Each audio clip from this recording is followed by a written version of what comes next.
I get up. I'm like a 2 hour in the morning guy.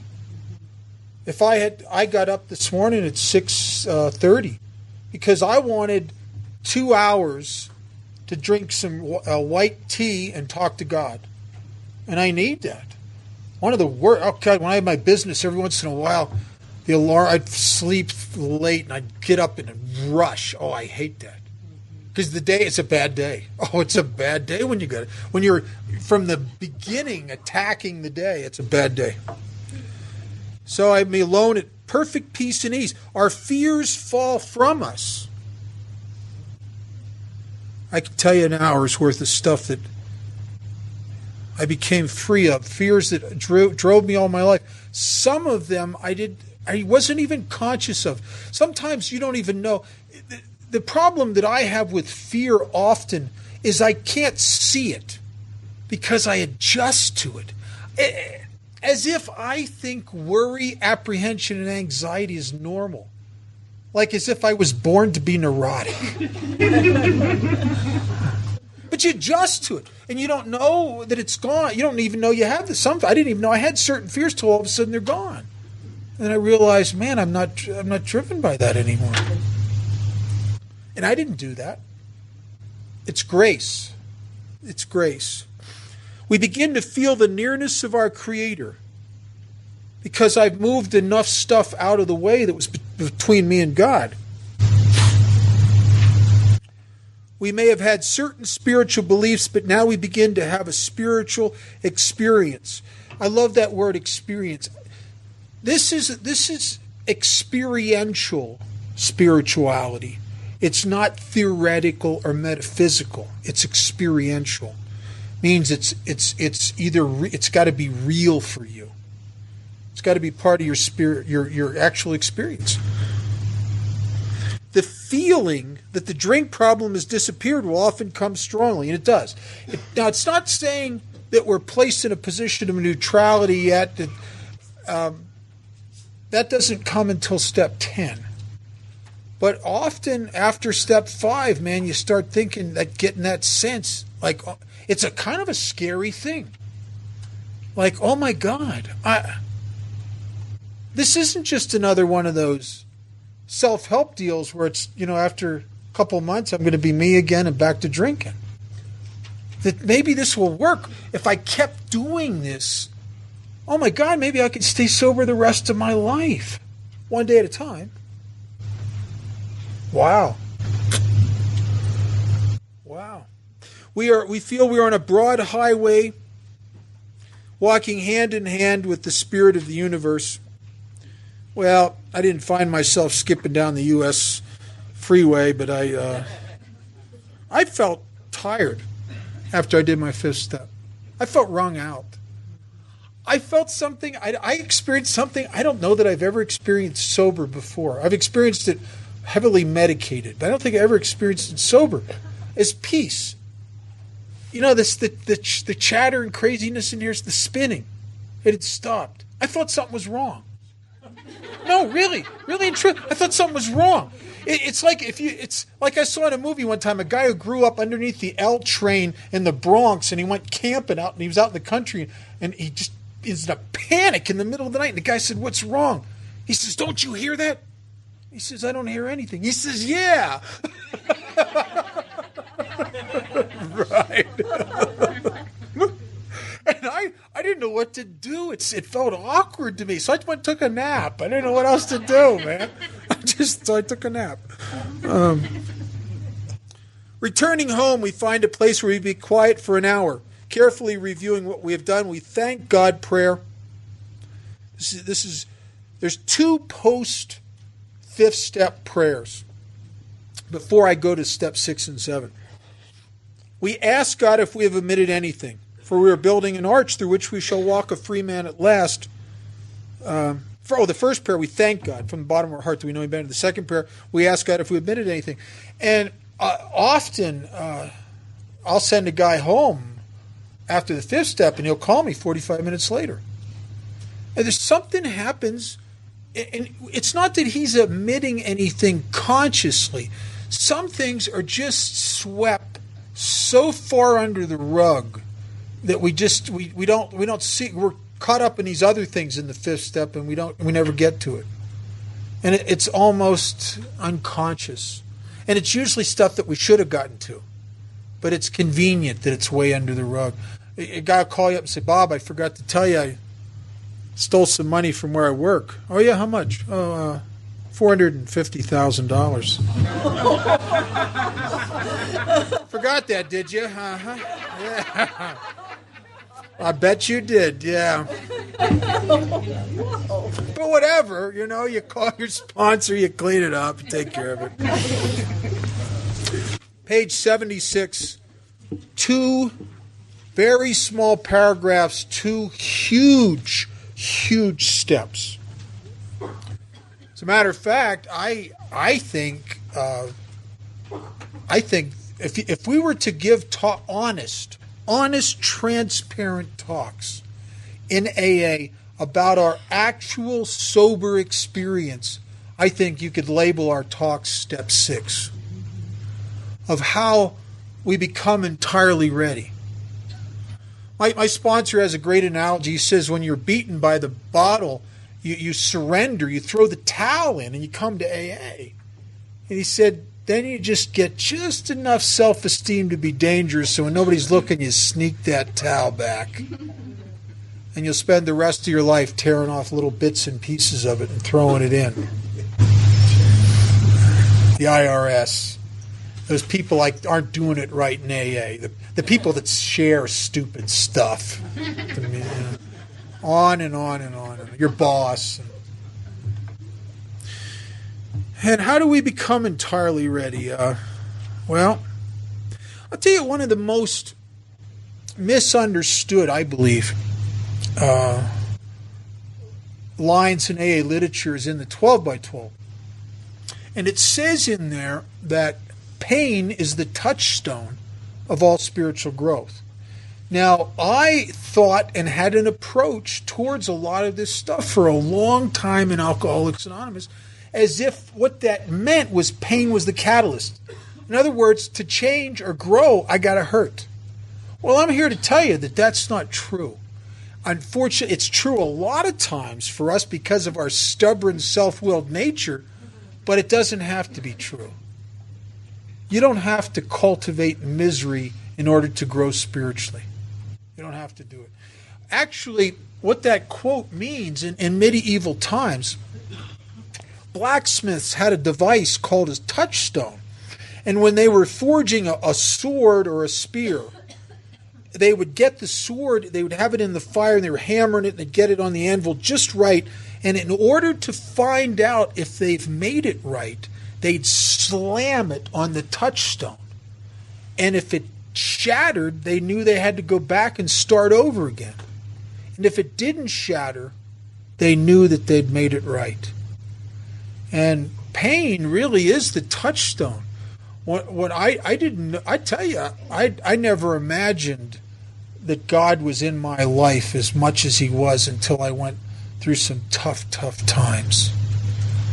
And I found when I went through that divorce, and I found out my best friend and was sleeping with my wife and everything, I never would have imagined that I had essentially built a spiritual weapon over the years in AA that I never suspected I would need one day.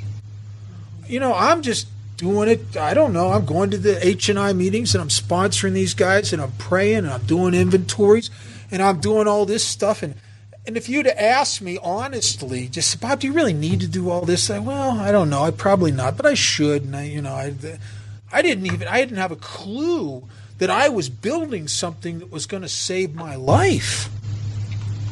And the pain was the touchstone. When the caca hit the fan, if I hadn't done everything I had done in Alcoholics Anonymous, I would have shattered, just like an imperfected made sword would shatter on the touchstone. And we're very lucky. That's why good sponsorship, we try to encourage people to be diligent. It says in chapter 5, we beg of you to be Be fearless and thorough from the very start. Don't screw around with this stuff. Even if everything in your experience and everything in tells you I'm overcorrecting here. This is over the top. I don't really need to do it. This is life and death. It's better to err on the side of prudence. It's better to do one or two actions too many in Alcoholics Anonymous than one or two not enough. It's the one or two not enough that you're sitting in the county jail, you're sitting in detox. I had a guy, I love going to the county jail Wednesday nights because just not last year, there was a guy in there. I knew him for a year and a half. He was part of AA. He came around AA. Never really went much for that sponsorship. Had a guy for name only for a little while. Never wanted to do much service or really work those steps. But he'd go to meetings, drink the coffee, flirt with the girls, and I'd do all that stuff. And I go into the county jail meeting, and he's in there, and he's got this horrible look on his face. He's a young guy. And he comes up to me and he says in this whisper, he says, "They gave me 10 years today." And he didn't say anything else. But I'll tell you something, it hung in the air. And what hung in the air was, I wish I'd have listened to you guys. I wish I'd have gotten a sponsor. I wish I'd have worked those steps. But it's too late now. Now, he never said that, but I could tell by his demeanor he felt like it was too late. Now, I know it's not. I've done a lot of AA in prisons. He can be real service in there. He can help a lot of people, maybe have a new relationship. Who knows? I don't know.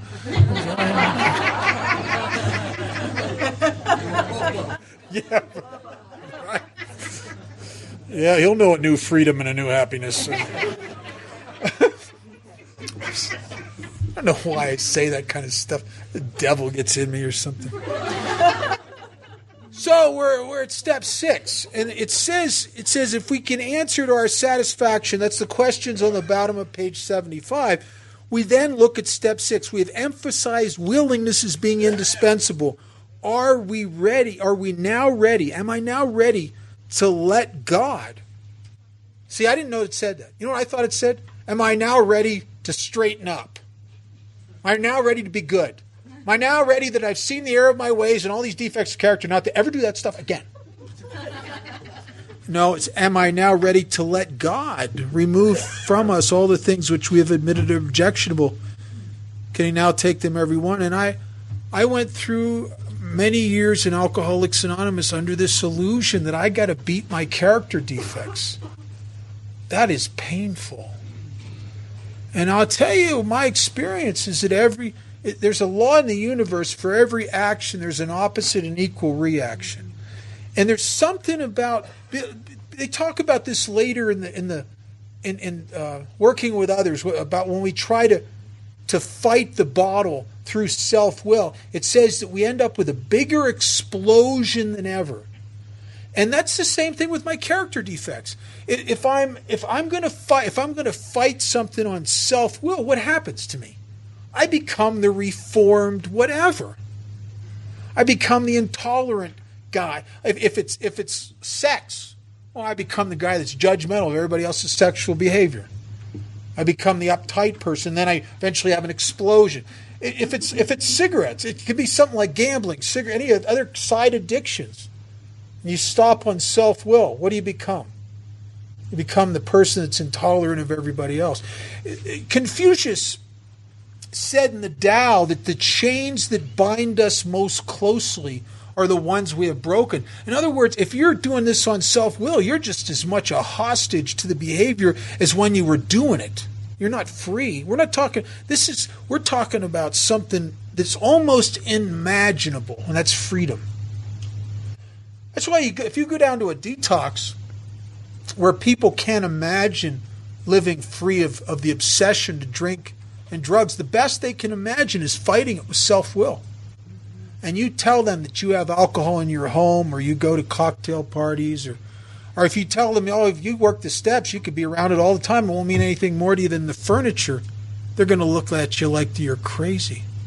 It's beyond their experience. But we're looking for power here to incur freedom. We're not looking to get over. We're not looking to fight something. It says twice in the book, we've stopped fighting everything and everybody. So I must access the power. And in order to access the power, I have to be entirely ready to have God remove this defective defense mechanism. And all my defects of character are things I picked up over the years because I'm afraid.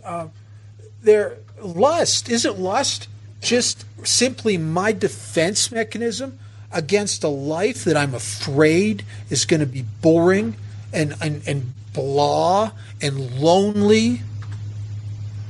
And I don't know how to be intimate, so I settle for sex. And I use sex because I'm afraid of the loneliness and the vacancy in my life and trying to fill up those holes inside of me. Or anger. What's anger except it's a cover-up for fear? If I really became entirely ready for God to remove my anger, and He did, then what happens the next time somebody threatens me? Who will stand up for me? Who will take care of me? Maybe God would have to. Do I trust Him? Am I entirely ready? I saw a TV show when I was a little kid. I remember goofy stuff out of my childhood. It's funny, you work the steps, and all of a sudden, anything that was in your experience that can relate to stuff in your new experience, it kind of lines up. And I saw this TV show when I was just a little kid. I don't think I was more than 4 or 5. I don't think, maybe 6. There was a TV show called Rescue 8 on TV. If you ever go to Universal Studios, they still have the firehouse there from where they filmed it in part of the studio lot. And it was on every week, and it was about these 2 paramedics that worked out of this firehouse, and they'd go out and help people that were in trouble. And this one episode was about these guys get called out, and there's this little girl. She's, I don't know, maybe 3 or 4 years old, and she's got her arm wedged up in a vending machine, and she's crying, and she's stuck. She can't get, people are trying to get her out. They can't get her out. She's stuck up in there. And her parents are there, and they're freaking out, and everybody's going crazy, and they're pulling. They got fire trucks there and paramedic trucks, and they're pulling heavy equipment. They're going to cut the door off the vending machine. They're going to do all this stuff. And one of the paramedics is standing there looking at this little girl. He finally says to her, he says, "Sweetheart, you got something in your hand?" She looks at him, she goes, "Uh-huh. What do you got in your hand?" "A candy bar." "Sweetheart, would you let go of the candy bar?" No, it's my candy bar. It's my candy bar. It's my candy bar."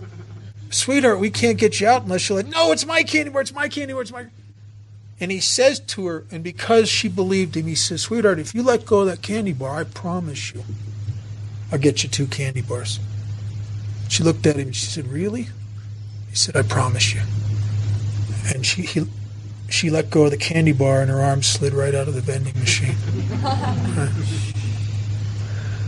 I got some candy bars. What are your candy bars? Chuck used to say it's a process of uncovering, discovering, and discarding. What are your candy bars? Why are you holding on to things that you know intellectually from your track record have caused you pain, have caused you remorse, have caused you to have those emotional hangovers where you feel like crap? Why are you hanging onto it? Because there's an illusion of value. It's like that old story. The guy goes into the psychiatrist's office and he says, Doc, you got to help me. I'm having a tough time here. And the doc says, "Well, what's wrong?" He says, "Well, Doc," he says, "my brother-in-law is living with me. Doc, he's crazy. He thinks he's a chicken. Every morning he runs up and down the block naked, flapping his arms. The police are over there all the time. The neighbors won't talk to me. He's ruining my life. Please, Doc, do something." The psychiatrist says, "Oh, here, just sign these committal papers. I'll put your brother-in-law in the state mental hospital. Your problems are over." The guy says, "Oh, Doc, I don't know if I can live without the eggs." There's eggs. Believe me, there's eggs. I've never hung on to anything because I'm self-destructive. There's eggs. What was the eggs in drinking? Is the illusion that I could party like I did in the old days. I hung on to that illusion years after that was a dead horse. And my parents thought I was self-destructive. I wasn't self-destructive. I was a victim of a delusion. And most character defects are tied to delusions. It's funny, in Bill Wilson's story, in the beginning of the book, he talks about steps 6 and 7 differently than anywhere else in AA literature. And boy, when I read this, it was like I got something I'd never got before. He talks about approaching his father, approaching God and asking him to remove these things. He says root and branch, as if there's two parts. And there is. And when I started to get clarity of why I hang on to stuff. I'm asking God to take things away, but it's not honest. I'm asking him to take away the branch, which is the consequences. I want to hold on to what the illusion of value. There was a guy in Southern California, Polly probably knew him, named Cubby, and he died a few years ago. He's a great writer, great AA member. Cubby used to say, I want to be free from anger, but am I willing to give up the pleasure of judgment? Right? You can't separate them. They're part and parcel. So to uncover, discover, and discard, to get to that place, and those, if you really want to get an accelerated, if you want to get an accelerated version of step 6, sponsor a lot of people. Because if you're anything like me, you'll start becoming entirely ready to have God remove some stuff. It won't even be causing you pain. It'll cause you a little bit, but nothing you can't live with. I mean, for God's sakes. But you'll start coming to the table in step 6 because you'll realize that you're not the kind of example to the people you sponsor. I went through a period I'm not real proud of. When Polly went through it when she was new in sobriety. I went through it after my first marriage. I was like a serial monogamist. I just went from one relationship to another. It was just, a lot of people got hurt, and it was just, I got hurt, they got hurt. It was a bad deal. And I'm driven by this vacancy in my life. And at about that time, I started noticing some of the guys I sponsor are doing some of the same stuff. And I started becoming ashamed of some of my behavior sober. I was at a restaurant, this is maybe 10, longer than that, maybe 12, I don't know, it's been a while ago, with a bunch of guys, and one of the guys he keeps talking crap about other people in AA that aren't there, judging their program and them and all this other stuff. And I got sick of it. I said, stop it. I said, where the hell do you get that stuff from? And then one of the other guys starts laughing. He says, oh, weren't you doing a little bit of that last week out at Marie Callender's? I thought, oh.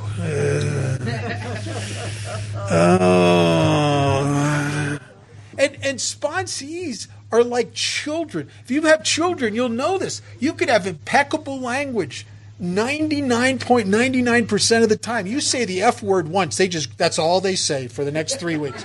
That's all they say. They grab onto that.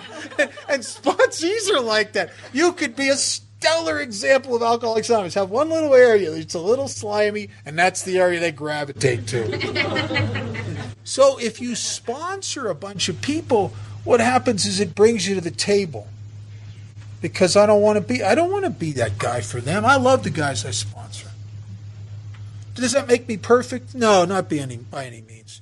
But I'll tell you, it brings me to the table in step 6. Brings me to the table. And I think that's all we have to do. And in step 7, one little side note.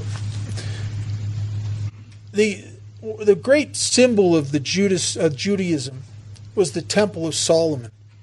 And there was 2 pillars at the temple that held up the Temple of Solomon. I think it's the exact same thing we have in AA, in the realm of the spirit.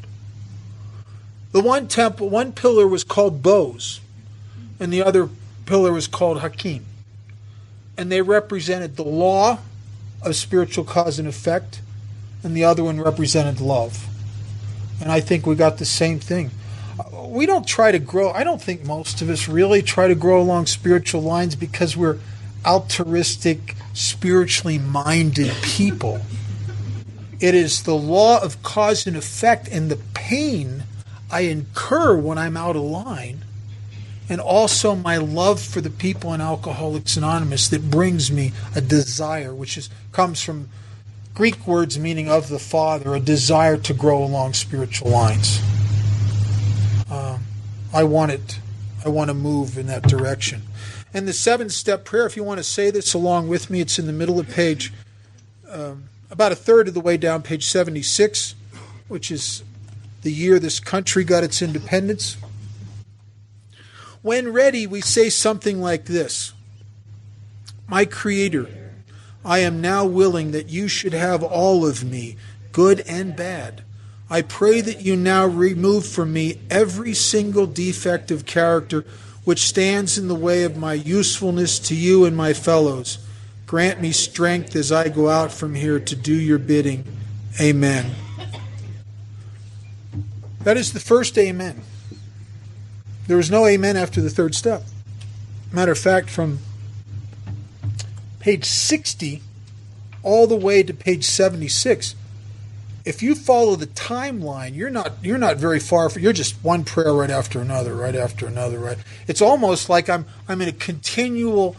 I'm enmeshed in actions, realizations, and prayers that are almost nonstop until I get here, and finally say, "So be it." Amen. What a tremendous prayer this is. That it's Bill Wilson is an amazing guy. I know that Bill Wilson was self-centered like I am. I know he struggled with his ego like I do. He was also a depressive alcoholic like I've been. He had problems in a lot of areas of his life like I have had. And yet he had a tremendous humility. I want to read this letter to you. It's in 1960, there was a group in Chicago that sent Bill Wilson a letter that just tore him apart. They took his inventory in every area, and Bill was very, very human. I mean, if you've read any of the stuff about Bill Wilson, he was human in capital letters. He was everything that you are, that all of us are. He was not perfect. He was not a saint, and they found a lot of reasons to find fault with him, and they told him about it. And here's his response. And when I first read this, I just fell in love with him even deeper. I thought, man, this is my guy. He said to this group in Chicago, he says, well, that you seem disillusioned with me personally may be a new and painful experience for you, but many members have had that experience with me. Yeah, Bill. Most of their pain has been caused not only by my several shortcomings, but by their own insistence on placing me, a drunk, trying to get along with other folks upon a completely illusionary pedestal, a station which no fallible person could possibly occupy. I'm sure you will understand that I have never held myself out to anyone as either a saint or a superman.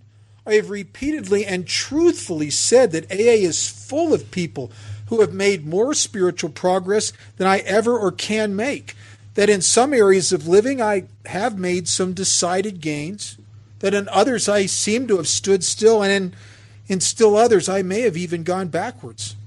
I am sorry that you are disillusioned with me, but I am happy that even I have found a life here. That's my guy. I am the Bill Wilson type of alcoholic. Did you notice he didn't defend himself? He didn't say, no, you're wrong. He said, you're right. And what a tremendous, tremendous letter. In step 7, it talks about humility. And some of the greatest humility in step 7 comes from the fact that I'm not having even a say in what God's going to remove. I am simply, I'm giving it up. I'm asking him simply to take away the things that stand in the way of my usefulness. And he has to decide. And I don't know. I wouldn't have written that prayer. Bill's humble. I wouldn't have written that prayer. I would have said, take away the things that stand in the way of my being happy. I mean, I get happy, don't I, for God's sakes? After all I've been through, don't I get happy? No, I get useful. I'll tell you, I've known happy and I've known useful. I'll take useful. Polly?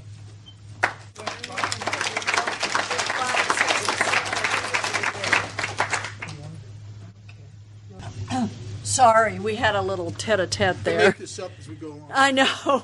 This is what I love. It's just totally a God deal. I'm going to go back over 5 a little bit, and one of the things that that I love is one of the things that happens is I have heard, and like Bob was saying, I've heard a lot of fifth steps, and when I did my fifth step, my sponsor had heard a lot of fifth steps, and he was just about 10 years ahead of me was all, but he had heard a lot of fifth steps as well. And one of the things that happens is that I think it's imperative that we are careful that who we tell a fifth step to. And one of the things that I totally agree with is that it be a sponsor. Now, I have listened to people's fifth steps when the sponsor could not do it. And I feel like that's fine, and I'm more than willing to do it.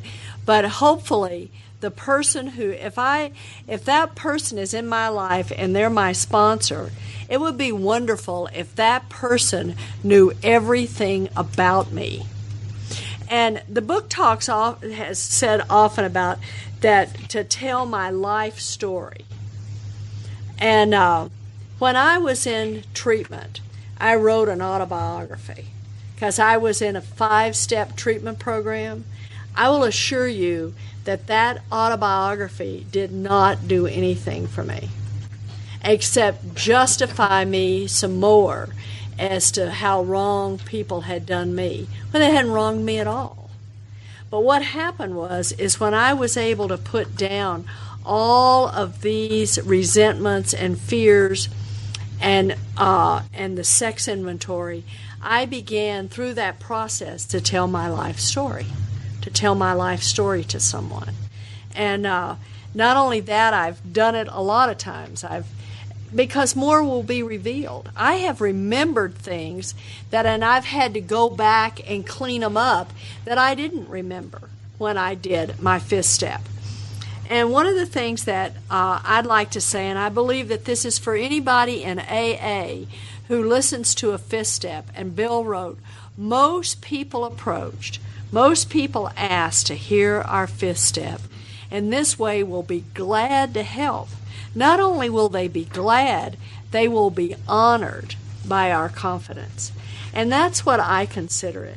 I consider when somebody comes to me and asks me to hear their fifth step, I consider it a privilege to be able to hear their fifth step. Now where I get embarrassed is when they call me back and say, well, you remember when I told you that on the fifth step? And I'm like, oh my God. Yeah. I don't remember. I mean, they kind of all go together. And the other one where we have the column, because Bob was talking about we'll get stuck. A lot of times I got stuck. The women that I'm working with will get stuck, and they won't be able to see what their mistake is. I don't know how you feel about it, but I am very willing to point out the mistake because I'm there to help them through this process. And maybe they can't see their mistake, and I can. So I will tell them what I see and help them through the process. I believe that's part of it. I don't just sit there like a dummy and let them read. And a lot of times when I'm listening to a fifth step, I will even take them maybe back through their childhood with an issue or with a resentment or with a fear that they have. I will take them back through their childhood and have them look there and say they're like resentful at somebody, and I'll say, well, let's go back and take a look at mom or dad, and let's see where that resentment started. And what I'll do is and all I do is do just what Bob did, is I just invite God in and just to use me as an instrument to help this person. Just use me. Just let me be useful in this situation, and let me do everything I can to help them see. Because they're sitting down there, they're scared, they're bearing their heart, and I want to be able to help in any way I can. And when these things happen, it's not anything of me. It's just you get that intuitive feeling. It's like back over in the promises after step 9, we will intuitively know how to handle situations that used to baffle us. And all of a sudden I begin to intuitively know how to handle a situation that I would never have tackled before helping another alcoholic. The other thing is I do 5, 6, 7, and 8 all in one sitting. And so I'm going to kind of talk about that because the book is really clear here. And I believe in doing what the book says. And it says here, returning home, we find a place where we can be quiet for an hour. Now, the only difference that I do here is I have the person go be quiet for an hour. I just don't have them return home. But I just have them go into another room and, I'll go fix dinner or do some other stuff. And I'll say, just go in there and think about what we've just done. And then I have them ask, I point out to these questions down at the bottom. Because what we want to do is I want to ask these questions. Is our work solid so far? I mean, have you told me everything? Think about it. Ask yourself the question. Ask God. When you sit down, we thank God from the bottom of our heart that we know Him better, and then we ask. We ask, after taking the book down, we ask, is there anything I've omitted? Have I omitted anything? And then we ask ourselves, is our work solid so far? Are the stones properly in place? Have I done these steps according to the directions in this book? I go back to that. If we follow a few simple rules. These are the few simple rules. This is not hard stuff. These are a few simple rules. Have we skipped on the cement put into the foundation? I've got to stand here, hopefully, and stay sober one day at a time for the rest of my life. Am I willing to give it my all so that I can be free of the things that cause me such humiliation and pain that that I can't keep from drinking over them? Have we tried to make mortar without sand? If we can answer satisfactorily to these questions, we're at step 6. Now, again, I do a little writing. And I do it because it's something that I need to do for me, and I have my girls do it. And then when we get through with that, then I have them come back and we list the character defects that are there. And then on the other side of the page, I have them say, what is the opposite? If I'm full of self-pity, what's the opposite of self-pity? Being others-centered. The big book is going to come to say in this book that we have constant thoughts of others. I'm a person who has had severe depression, so badly that before sobriety, I had horrible diagnoses. Manic depression, bipolar disease, chronic depression, all of this stuff. I'm a person who's come into Alcoholics Anonymous behind 3 suicide attempts. I have it so bad, and I used to read everything I could find on Bill Wilson because he had depression too. And I wanted to find out what did he do for depression?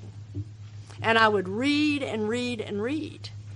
And I would just think about others, think about others, think about others.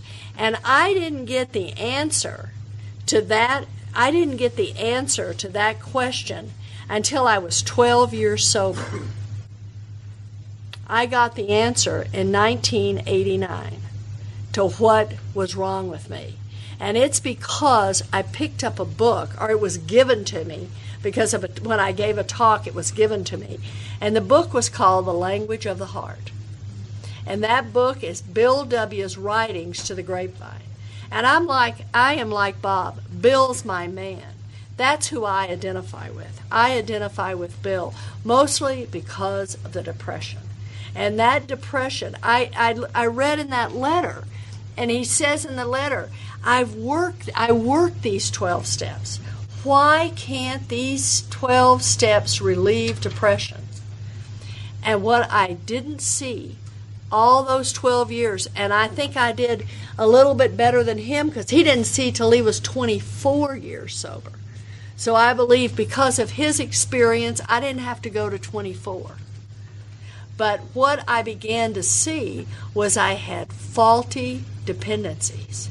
That the greatest character defect I had was faulty dependencies. And the biggest faulty dependency I had was what you think of me. And I had an old man that I used to follow around, Frank Honeycutt, when Dave and I were going through that bankruptcy and all that, and I used to say, but Frank, I can't talk about that from the podium. What will people think of me? And he'd look at me, and he was so kind. And he says, you know something, darling? It is none of your business what people think of you. But your very life depends on what you think of them. And see, that was the whole thing. I was dependent on what you think of me. And what I should have been thinking about is what I think of you. Because if I'm holding a resentment, if I have anything that's going on between me and you that makes me have an ill feeling about you, then you're tied to me. Absolutely tied to me. We're connected like an umbilical cord. And so what I do is I try to pick out those character defects in the fourth step, and find out what they are in the fourth column. And then I write them down, and then make another column of what is the opposite of those character defects. Because that way, I get to look at the character defects. I get to take a look at them. And what I can do is while God is going to remove these character defects, there's no question in my mind that God's going to remove these character defects. But one of the things that happens is that I just want to see what is standing in the way of me and having the relationship I want to have with God. And what happens is if I'm mindful, it's amazing if I'm mindful of that I gossip too much, is that I can sit down and start having a conversation, and I can start spewing my mouth, and I might say, geez, Bob, you know what, I need to stop. I need to stop right now, because I'm gossiping, and doing that is going to get me in trouble. Because listen, I'm a real alcoholic. If I start gossiping about somebody, I don't just gossip about, I embellish it. I make it bigger than it is. Because I'm a real alcoholic. So I got to add a little twist to it, and make it sound bigger and better. Because, I like it. I want it with glitz and make it funny and all this stuff at somebody else's expense. And the bad news is I can remember Chuck Chamberlain saying when he would talk, and I had the privilege of going out to his house one day, and he was pretty old then, and he was talking. There was a whole bunch of us, and they were sitting around. He says, when you go out to talk, I sure hope you don't start believing your own press. Because if you start believing your own press, you're in trouble. And you see, if I start gossiping and I start telling things, before I know it, I'm going to start believing it. And that character defect is going to tie me to you. Because I'm going to start believing that. And I have just assassinated your character. And by doing that, I've just harmed myself. So I need to know from me what they are. So we put them down on paper. And I just do the opposite. If I'm self-centered, full of self-pity, others-centered. And start doing whatever I can. Sometimes I just have to act as if. And sometimes that gets on my nerves when somebody used to tell me, act as if. What do you mean, act as if? That's not honest. If somebody comes up to me and says, how are you? And Frank Honeycutt used to say, I never had it so good. Well, you know what? He doesn't always have a great day, but you know the truth is he'd never had it so good. Never had it so good. He says you don't have to stand there and be honest with somebody and spill out your whole guts. You don't have to do that. And I'm going to throw in something else at this point that I like to tell the women I sponsor. When you go to AA meetings, opinion, okay? It's not in the book, it's opinion. When you go to AA meetings, I'm one of these people that says, I don't mind sharing like we've been sharing today and telling all the things that we did and they would give you the solution. But I tell you, I hope you're not coming to my AA meeting dumping your stuff. You haven't had a solution, you haven't run it by your sponsor, and just leave it there and contaminate the meeting I'm going to. I believe take the mess to your sponsor and the solution to the meeting. Newcomers are in meetings, and this is a program of solutions. And that's the way, like I'm pounding, I'm pointing, I get so emphatic, like preaching, get on my little, bandstand. But it's important to me. It's important to me that we don't water down Alcoholics Anonymous. That we don't come in here and just water it down and this is some kind of emotional dumping ground. Because I don't believe that's what this is. This is where we take the solution and share it with each other. Gosh, if I'm suffering from depression and I can't get out of bed, I want to hear somebody's solution. And one of the things that helped me immensely is when I was suffering from depression, this person said, boy, I was suffering from depression. I've been having such a hard day. I called my sponsor, and they told me to get out of bed, take a shower, and take a walk. Oh, my God. How simple is that? And that's a solution to what's going on, a solution. And be willing to take a look at the things that are blocking me from God. I want to be able. Back in step 5, it says we analyzed them. We took a look at them. We analyzed them. I want to see what's keeping me from God. And the only thing that's going to remove that character defect is God. And I tell you, some of them that I have to keep repeating are really humiliating. And the most humiliating ones, and the one I catch myself in the most, is just what I'm talking about. Judging somebody. Who am I to judge anybody for what they've done? I don't have any room to make any judgments on anybody. And I think sometimes that's what we do in Alcoholics Anonymous, is we're just too quick to tear each other apart. And what happens is what it talks about in intolerance, one of the worst character defects. Bill talks about intolerance causes people to leave Alcoholics Anonymous, people who leave that we could have helped. And we don't help them, and they leave Alcoholics Anonymous because of our intolerance. That's serious.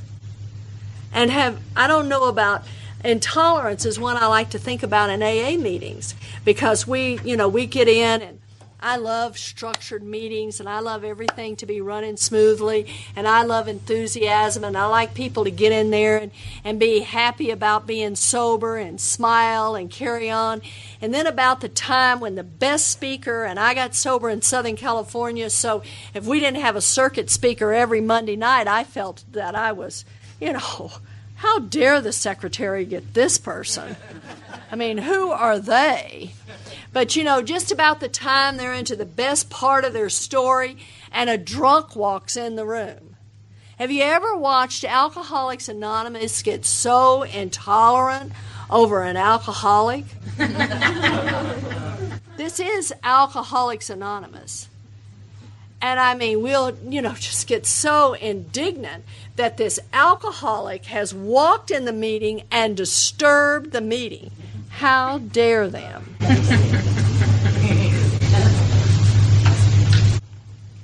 Sometimes we can be really intolerant. And I know, because I've been there. I've been there with the best of them. But I love to see it when an old man like Frank will see a guy and he'll grab hold of it, especially if it's a guy, and he'll put his arm around him. He say, "Come on, partner, you and I are going to go outside and talk."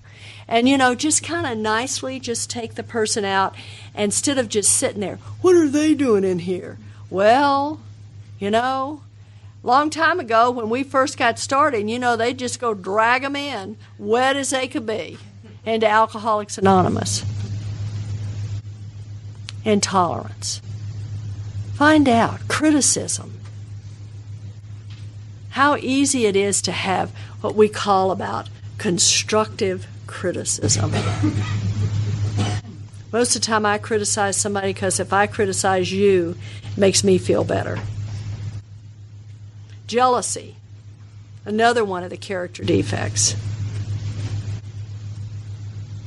Bill talks about jealousy as being the thing that just absolutely, I can't remember the words he uses, but I use soul rot. Jealousy will rot the soul. I had a lot of jealousy, especially after Dave and I married. I thought he was the cutest thing that walked the face of the earth. And I sponsored all these women who were younger than me and prettier than me, and worst of all, they were thinner than me. And Dave loves the women I sponsor, and he does not make any bones about showing how much he likes them. And I found out about the jealousy. And what was that? My insecurities.